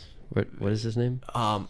Valanciunas. I don't remember what his first name is. Yeah, I didn't realize they had him too. But goddamn, they excuse me for that. But they have a lot of pieces, man. So are they hurting? I'd rather be a Pelicans fan than a Lakers fan right now. If you're looking at those two squads, I love LeBron. I think him and Michael, there's going to be an interesting debate for decades and decades and maybe centuries to come on who's the greatest. And that could maybe be foreshadowing a conversation I want to have to kind of end this podcast. But just to stay on this topic of this Kevin Durant situation and whether he's going to come here or not, I'm with you, Cody. Part of me wants to mortgage the future for a championship now. That's kind of been as a what do they call us? Not a market. What kind of market are we? We're not a low market. No, what do they call us? Like mid-tier market. Small. Shit, I can't remember the specific. Yeah, we're a small market team. Yeah, there you go, small market team maybe. Like, but that doesn't make sense because we're a big city, right? Phoenix is one of the top 5 populated cities in America. Doesn't make sense. No, and we know why though. It's the transplants, right? Because nobody is born here. Like we're us three are the exception, not the rule. Most people. And even look at me, I'm a Steelers fan because the majority of my family came from Pittsburgh and they raised me to be a Steelers fan. I never had a choice, y'all. But I try and tell you, I have an AFC team and an NFC team, and sometimes these guys don't accept it. But I think you guys accept me as a Cardinals fan, right? Hell no, man. I think it's about time we take down the Steelers stuff and you just kind of give it up. Never going to give you up. Never going to let you down. It's the Pickett era beginning in Pittsburgh. Yuck. I'm very excited to see what they got. Trubisky actually did pretty good. That's what I'm saying. I want them to get rid of Rudolph. I like Trubisky. I like Rudolph Pickett. Didn't do bad either, I don't think. Also, Mike, I lost to you in the final of fantasy. That's what it was. Oh, that's right. For football? I don't even know if I made the playoffs, so that means I not only did I not win last year, I also get to pick 7th. So thanks a lot. Oh, speaking on fantasy football, I want to come up with like a last place punishment. Okay. Well, we have to be very careful with what we do on that. No, I don't. So one that I was thinking about that I saw, I think it was last year. It was either on TikTok or Facebook or something. AZ Chris got last. There was a guy who he had to spend 24 hours in a Waffle House. But for every waffle he ate, it was an hour off the time. Yes. That's what we should do. Well, I'm eating 24 waffles right away. I mean, good luck. Well, yeah. That's like doing one of those challenges. That's like bring them one do at like a time. the Jimmy Can you go Joe's throw up challenge in the by bathroom? yourself, dude. That's tough. Oh, dude, I just thought about Jimmy Joe's Should we do pizza. Waffle House though, or should we do like IHOP? No, we'll add our own flair to it. Yeah, but we I like can't where copy you're going. it for word for word. Yeah, You know, we're in the what is it? The management circle here. yeah, I'd say so. We're didn't gonna. we- I'm figure the it out. commissioner. You guys are my co-commissioners, so we have all Okay. 2/3 vote on everything. Yeah. Well, Last we're gonna year we figure it said you had to wear a dress to the draft. Was that it? out. I like that. I don't know if that's written anywhere. Did I get last? I'm not saying it's written. No, AZ Chris got last. Oh, AZ Chris, yeah. You got 4th, man. I got 4th. Oh, that's Your not too brother bad got then. If I was in 3rd. the I got playoffs. 2nd. Mike go. got 1st. Well, cool. Well, we'll figure that all out. I mean, we got a whole new season ahead of us. I'm satisfied with my tough decision of having to choose between Najee Harris and Derrick Henry, and excited to see what happens from that. But I did want to shift into one last topic before we finish our monthly meeting here. And that is that the late, great Bill Russell passed at the end of July on the 31st at the age of 88 years old. Obviously, without saying, a legend and maybe the greatest player of all time. You can have debates about generation and skill level and the way the game changes, but I think most people would understand, and this is something we might even break down more on past the outlet, is generation to generation, you have to look at them in a bubble. You can't compare any one, in my opinion, you can't compare any one generation to the next. And that's why even within the Michael Jordan and LeBron debate, there's so much nuance within that. So please, maybe this is a quick plug real quick. Tune into Past the Outlet, and me and Mike will be breaking that down. But this topic that I want to bring up about the late, great Bill Russell is that earlier this week, Commissioner Adam Silver came out and announced that they are retiring the number 6 league-wide, which means that no player will be able to wear that number going forward. And that includes everyone who currently wears the number 6, I would assume, which also includes LeBron James. I think they said that they'll be grandfathered in. So anybody who's still wearing the number 6 will still be allowed to wear it. Okay, good to know. Okay, that makes sense. So as long as they don't change their number, they won't be able to change back, and any new player coming in will not be able to choose the number 6. I think that's fair if you're going to do something like this where you're retiring a number. And for someone like Bill Russell, I think Mike tweeted out from the VSP page that this was well deserved, and his opinion is very much that this is well deserved. And do you want to from the horses? Do you want to speak on that yourself? I guess I shouldn't speak for you here, huh? Yeah, As far as when you start thinking about legendary status of athletes, it's not only what they did on the floor, but, sports is such a transcendent aspect of everyday life where you have to start to consider what other things that these athletes have done. Guys like LeBron James have used their platform to talk on social justice issues. He created his own school in Ohio, and just different aspects of everyday life that are outside of the sport itself. So Bill Russell was a big transcendent piece for that. Going back to even as recent as 2020, with the Black Power movements and whatnot. And he was a guy who had a great platform and was at the forefront of those. So throughout history, Bill Russell had his trials and tribulations and was a social status power figure to, be an empowerment for Black men and women of America. And it only helps his legendary status that he won 11 championships with the Boston Celtics. He even won as a player coach, which I believe he was the first one in NBA history to do. So he's one of the all-time winningest players in NBA history. And his prowess within the game, even after he left, and his significance within the player circles, the coaches circles, the, social media, everything that evolved around the game, he was such a big part of, and even more so than you could say some of the greats of his time. He was just always still involved with what the NBA was doing, was such a big profile in the grand scheme of basketball overall, not just the NBA, but basketball.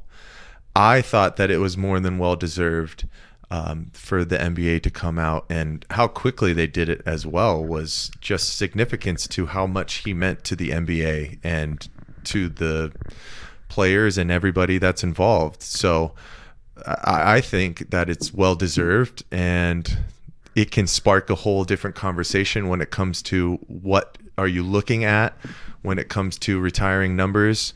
One of our most recent big profile figures that passed within the past couple of years, Kobe Bryant, is the number 24 or the number 8 going to one day be retired league wide.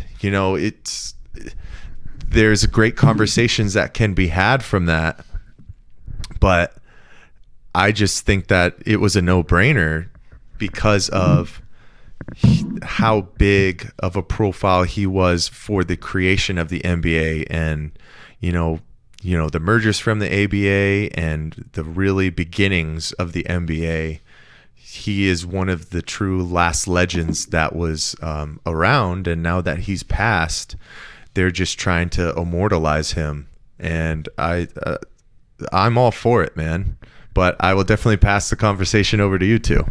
Yeah, no, thank you, Mike, for sharing your perspective. And I just want to just preface what I'm about to say by obviously acknowledging his legacy and understanding that he overcame an incredible amount of adversity, especially playing and coaching in Boston, Massachusetts, during the 50s and 60s, where if you know anything about American history, that was not an easy time to be a black person in America, to say it simply. And I can't even begin to understand, but I can empathize. Is it empathize? Yeah, I can empathize with that. So on top of that and all the adversity he overcame, throughout that, he was, like Mike said, an 11-time champion. Just reading off his resume real quick here: 5-time NBA Most Valuable Player, 12-time All-Star, an NBA All-Star MVP, 3-time NBA First Team, 8-time NBA Second Team. And that's just what he did on the court. And like Mike said, there's a laundry list of everything he did off the court, both politically and just in his community, where Bill Russell was a guy a lot of people looked up to. Everyone looked up to Bill Russell, and it gets forgotten about in the modern era because, like I just said, that was in the scope of the 50s, 60s. People still probably knew about him a lot in the 70s, but when you think about how much time has passed, you're talking 30, 40, 50 years at this point, like generations where you've had guys come through like Michael Jordan, like Kobe Bryant, all these other great players that we've seen. I could go on and on listing these players' names, but I think that for me, where I come in and maybe with a different perspective than Mike, I think I understand where teams will always have jerseys they retire themselves, and they say within this team, this player can't wear this jersey. And I worry because with America as a country, we're one of the youngest countries, I think less than 300 years old. And these sports, especially like basketball, are less than 200 years old. So there's going to be, if we can see a future for this race, if you will, or this country, whatever, this league is going to continue on. And how many players can you retire before every number is retired? Like there's an argument for 23 to be retired. There's an argument for 8 or 24 to be retired from Kobe Bryant dying. And so where does that stop? I understand everything and Bill Russell's impact, but on a league-wide basis, to do that, I think it's a bad move. I don't like it. I don't want to, and like I tried to set that up with, I don't want to take anything away from Bill Russell and everything he accomplished on and off the court, but I just don't like retiring numbers league-wide. And Cody, I'm curious, in any sport, what is your perspective on that? Is this the first time they've ever done that? I think so. Yeah, for the NBA, yes. For the NBA. This should be the first time. Well, they have never done that in any other sport, right? I was going to say that's the next other question. It's mostly baseball with Jackie Robinson and the number 42. Yeah, number 42 is retired. That makes sense. I mean, I don't know. It's with this, there's really no right or wrong answer. To just look at how he won 11 championships, 8 of them in a row. That's incredible. And that the sport was so small back then. Imagine if someone did that nowadays. That's unheard of. Does he deserve it? Absolutely. League wide though, I don't know. I think they should just stick to, just the Celtics retiring the number, just like, how you would on the Ring of Honor or whatever for the franchise. League wide, might be a little bit of a push, but like I said before, there's no right or wrong answer. Is it well deserving? Absolutely. If they came out and retired it for Kobe, I mean, yeah, you can argue whatever with Kobe, but I think Russell's more deserving of having his number retired league wide than I think anybody else. So I like it. I don't know. That's my take. No, I hear you, and I think I would. I like you brought up there, league wide. It's a question. I think for a team specifically, sure, if you want to continue to have these numbers be retired. I just think maybe nihilistically, at what end does that come to? A couple hundred years down the road, if a lot of numbers have been retired. But to kick it back to you, Mike. Well, I think another problem that I have with it personally, or maybe not personally, but a problem I have with it is that Bill Russell was 88 and he had already accomplished all of this stuff. Why did it take him dying for the league to do this? Why not give him his flowers when he was still alive and give him his respect and would he have been like, no, I don't want that, and that's why they waited? Or do you think he would? I'm not wanting you to think in the mind of Bill Russell, but I guess more to the beginning of that question, what do you think about them not doing this while he was still alive? I could see him kind of having that viewpoint about it, maybe 30, 40 years past his playing days. I don't know, they might have came to him and said, hey, you are so transcendent for your game, for our game. And, there were so many impactful moments and things that you did for us. We'd like to retire your number. And he might have said no, because he was a selfless human being. Right. There's a lot of great conversations that you bring about from that, Chris, in your viewpoints and whatnot. If you think just about the game aspect and how, greatness can be portrayed on the floor and retiring numbers every team has their due diligence to figure out who their greats are and retire their numbers. I totally understand. When you start thinking about league-wide, you have to be very careful because you can start thinking about, okay, semantics can start to get into the way. There's a lot of people whose favorite player is Michael Jordan. There's a lot of people whose favorite player is Kobe Bryant. Those are two of the probably top 3 people, especially if fans now or the past 30 years would say are their GOATs in certain aspects. There's just a lot more things at play here. You have to start thinking about what else came with them. There's been a myriad of things that people have said about Michael Jordan and the kind of teammate that he was and the kind of person that he was that have rubbed people the wrong way. The same with Kobe Bryant. Now, when you start thinking about, well, what other athletes have we seen with, the numbers that are retired in the league? And the main one that comes to mind is obviously Jackie Robinson with his number 42 retired throughout baseball. What is one of the main aspects about that is Jackie Robinson was, he broke the racial barrier in baseball and changed the game as we know it to create the opportunity for not only black men to play in the major leagues, but, start to see people from other countries and just influence the game out to the world from just our little corner of the universe here in America. I think that's one of the big aspects with Bill Russell in, the trials and tribulations he had to go through as a black man, playing in the 50s and 60s. And it's a different conversation that has to be had because at the end of the day, sports are a game. But if you can make an impact in a social way and the way that people think in their everyday lives and personality wise, what's acceptable and whatnot, I think that is more transcendent than what you do on the basketball floor. But this can go back to what you're talking about. Well, how do you judge what people have what greatness have people done? There are, I'd still say, a lot more people who say Michael Jordan is the greatest player of all time to play in the NBA. Right. He's undefeated. He went 6 for 6 in NBA championships in the finals. He changed the way that the game was seen, the things that he did on the floor, and on a global level, he took it more to the world than anybody had done. So once it comes to his time of passing, that might be a conversation that happens because of his prowess within the game.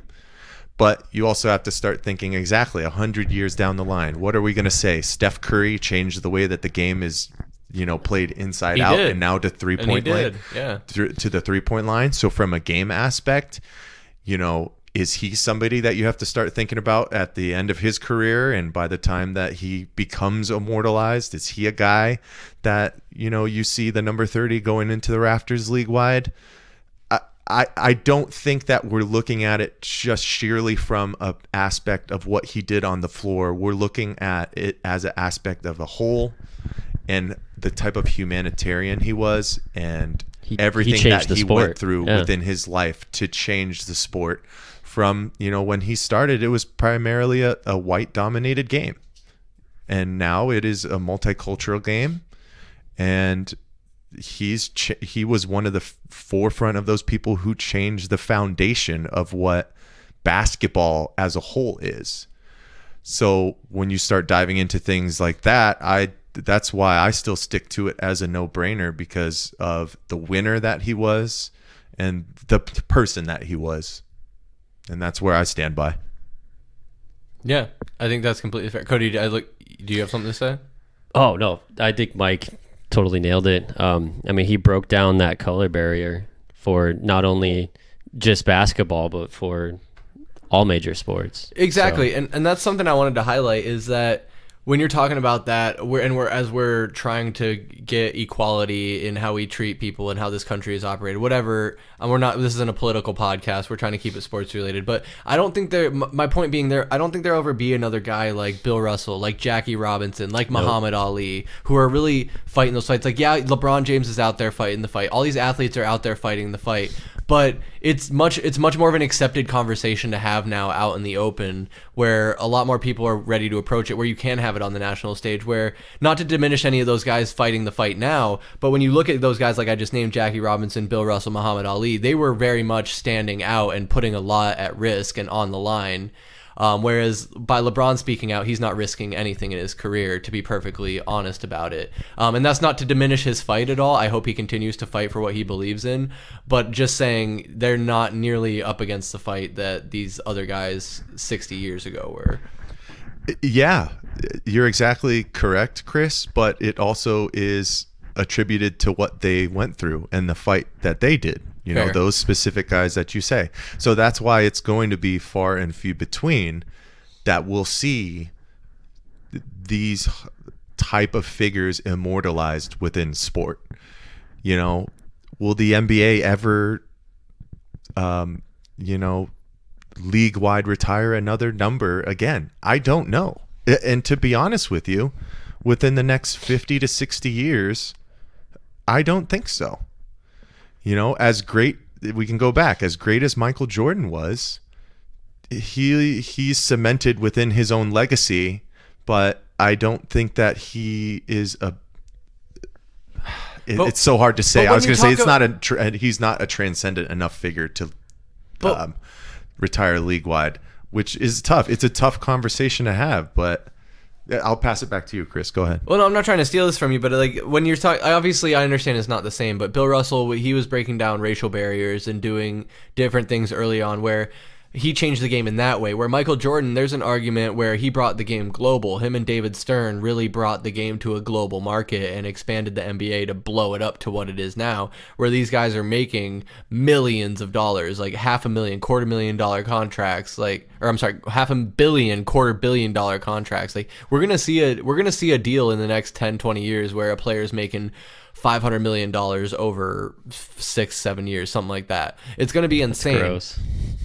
But that's besides the fact that there's a whole bunch of other factors to play at that. But to get back on the rail of retiring these numbers, I hear the arguments, and if it's just Bill Russell, if it's just the number 6, that's fine, that's cool. But a lot of people have worn the number 6 from the time he retired and stopped playing in the 60s to 2022 when he's dead, and now we're giving him the retired jersey. We could have done this 10, 20 years ago when Bill Russell still had all the accolades, still put up all the fight, and was still the guy we know and love, or knew and loved. Not to be morbid about it, but I'm with you, Mike. I'm gonna be perfectly honest. I don't see them retiring another number. As great as Michael was, culturally he was polarizing. You know, there's a lot of people that either loved him or hated him. He's got the sneaker deal. He's had a lot of a legacy after his playing career, where I think a lot of Bill Russell's legacy was during his playing career. And is that correct? Do you know if that's correct or not? Because I know he did comment and he did make appearances after his career, but as far as like an impact, as far as Jordan and his brand making an impact. Well, see, that's another tough thing to talk about, though, because he was always such a prevalent figure within the NBA the past 30 years. You know, at any major appearances or NBA finals, there he was. You'd see him chopping it up with the new kids. Excuse me. Being courtside. Yeah. Passing along, all of his learnings and information that he had to anybody who was willing to listen. Mm-hmm. He was still a pretty prevalent figure up until his 80s, which I would even say is different than the way that Michael has been around. Michael is still a transcendent figure, but either than being at his games with the Charlotte Hornets because he's a part owner, or coming to the 75th anniversary celebration of the top 75 players of all time, what kind of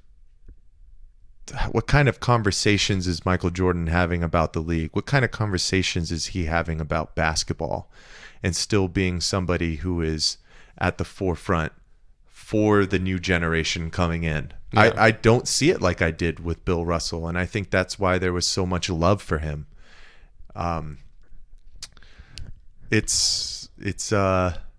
It'll be an interesting conversation, when we get to the point when, and not to be morbid like we've said a couple of times, but when Michael does pass, Of course. it'll be an interesting conversation.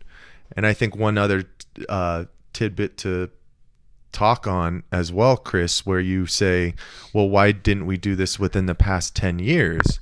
Well, it was because Bill Russell was still such a part of the game and a big figure that was there. You didn't feel like you had to give him completely his just desserts, I guess, which is a tough way to say it. I feel like I'm not saying it correctly, but it's also the same aspect that, a lot of us within our lives, we don't know what we have until it's gone.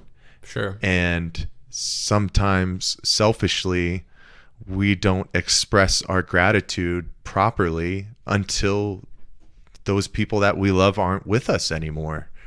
But it's our way of showing our graciousness and our love for them, and basically telling them we won't forget you and everything that you've done for us. And that, I think, is kind of the last hurrah and the last, bow that the NBA is giving to Bill Russell and everything that he's given to the game the past 50 years.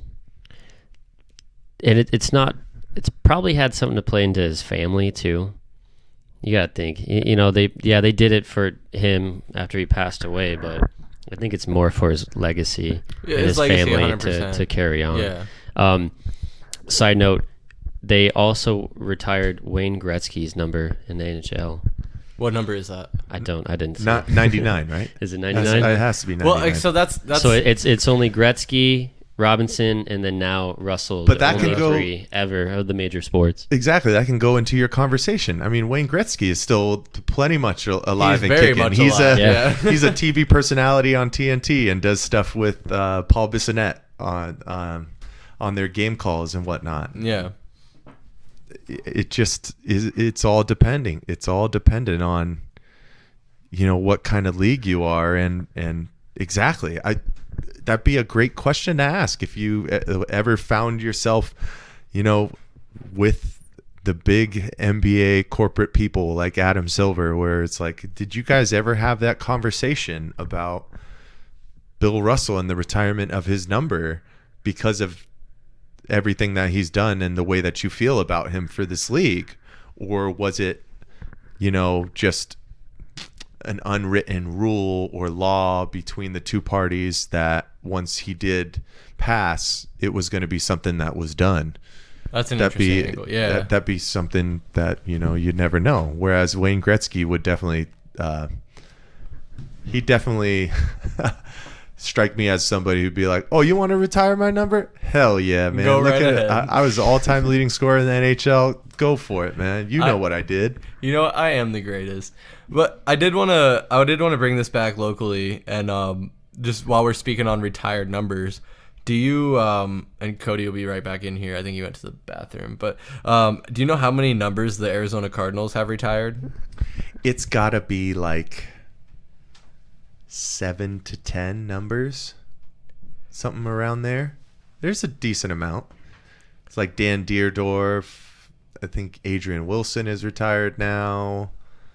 Larry Wilson. You got Larry I Wilson. think Kurt Warner is on there now.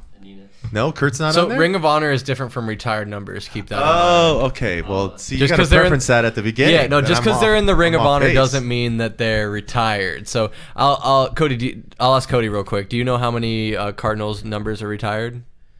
What did you guess? I said 7 to 10. 7 to 10. But I was basing it off of the Ring of Like Honor. officially retired? Officially retired, not just Ring of Honor. 4 or 5. Cody's right. It's 5. 5. Okay. And Is it Williams? Mike already named Larry Wilson, so you guys got 4 more names. Aeneas? Aeneas is not one of them. Damn. There's a really easy one that you guys should get. There's a run every year in his honor.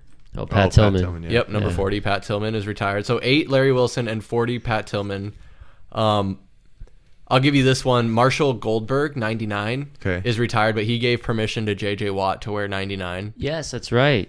So Or no, isn't he? Okay.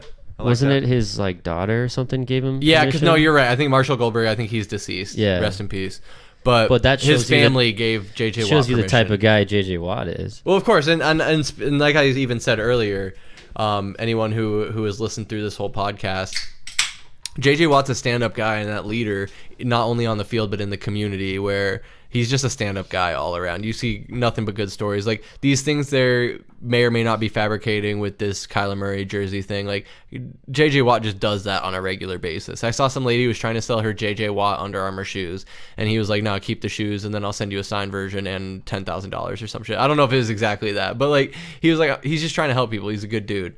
But back to the conversation. We got Larry Wilson, Pat Tillman, Marshall Goldberg. There's 2 other Cardinals players that are retired. And I'll give you the benefit of the doubt that the Cardinals are an old organization. I was going to say they're probably from I was gonna Chicago, say, right? It's probably really old. So give us the 4th one. Who was the 4th one? Stan Malden, number Okay. 77. And then the last guess I have for you, number 22, Emmitt Smith, right?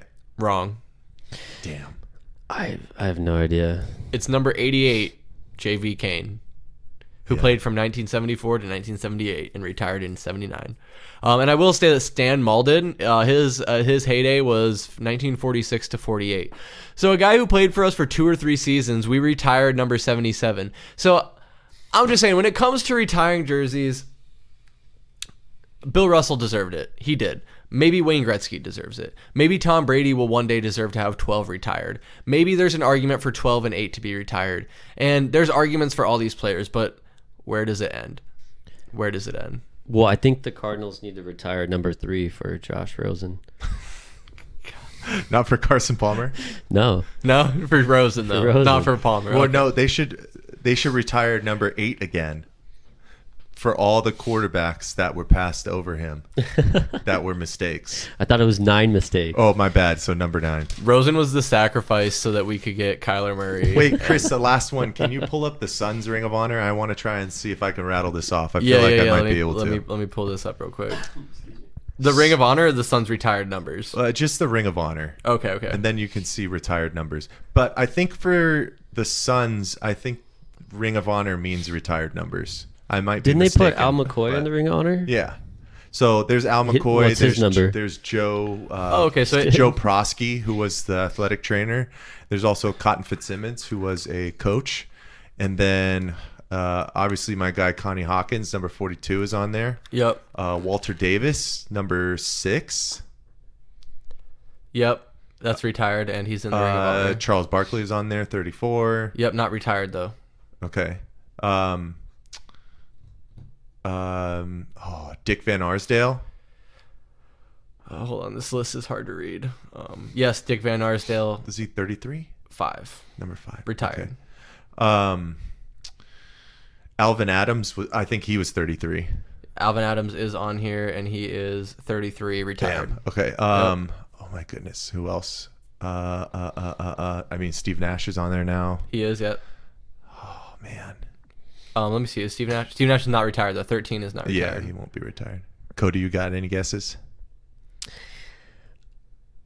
No. Kevin Johnson is on there.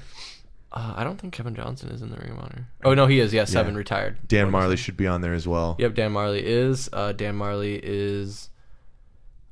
Shoot. Number 9. Number 9. Give me a hint. Yeah, who not am I retired missing? though. Not retired. 9 is not retired. How many am I missing? Okay, so you said Dan Marley. You said Al McCoy. You said Steve Nash. Yeah. You said Dick Van Arsdale. Yeah. Did you say Paul Westphal? Paul Westphal. 44. That he's retired. Did you say Joe Prosky? Yeah. Yep, He was the athletic trainer. Al McCoy, Dan Marley, John McLeod. John McLeod. Oh, John yeah. McLeod. He was a coach, I believe. Yep, coach from 73 to 87. Okay. Kevin Johnson, you nailed. Connie Hawkins, your man. Cotton Fitzsimmons. I said him. Yep, you said Cotton. He was a coach. Walter Davis, you said Walter. Yep. Jerry Colangelo. Oh my Ring of Honor. gosh. GM, coach, owner, executive from 68 to 2004. Oh, that's kind of bad. It is bad. He's the reason that the Suns are in literally. Oh no. My bad, Jerry. All good. We'll forgive you. We got Tom Chambers, Charles Barkley, and Alvin Adams. Chambers, yeah. So Okay. Tom Chambers, we didn't forget. He's not retired though. So the retired numbers are Alvin Adams 33, Walter Davis 6, Connie Hawkins 42, Kevin Johnson 7, and Dick Van Arsdale 5, and Paul Westphal 44. Yeah. Okay. So if the Suns stick around for another couple hundred years, they won't have any numbers left because one will get retired. We'll just have to start retiring all the numbers, and I'm totally joking. But we were having fun. We had fun today. This was the Valley Sports Plug Heat Check podcast. I'm stoked, man. I'm stoked for everything we have to come. We have Past the Outlet. We have the Heat Check podcast live. We're going to bring this podcast specifically to you once a month, guaranteed. Maybe me and Cody will be able to sneak some in here. Who knows? With football season ramping up, Sundays will be interesting. Oh, yeah. We'll have to figure this out, but make sure you follow us on the socials. Mike, what you got for us? Yeah, there's going to be plenty of content with Hard Knocks coming on. Hopefully you guys hop in here a couple of times, during the football season, talk about what you're seeing and what's going on with the Cardinals. I'm super excited, man. A lot to look forward to. The sports that we love are ramping up. Football season, basketball season, right around the corner, just a couple months away. So, tune in, stick with us. Cody, you got anything? Nope. Can't wait until week 1. I'm excited. It's gonna be a lot of fun. Cardinals got Chiefs week 1. The Suns looks like they're running it back until we get KD. We'll keep you updated with all the latest news in that. But man, just really glad to be back. Really glad to have you with us. If you made it this far in the podcast, thank you so much. Again, Twitter and Instagram at AZ_VSP, Facebook.com/Valley Sports Plug, and on YouTube, Valley Sports Plug. I'm Chris Patrick, along with VSP Tallman and Michael Benjamin. We will see you next time.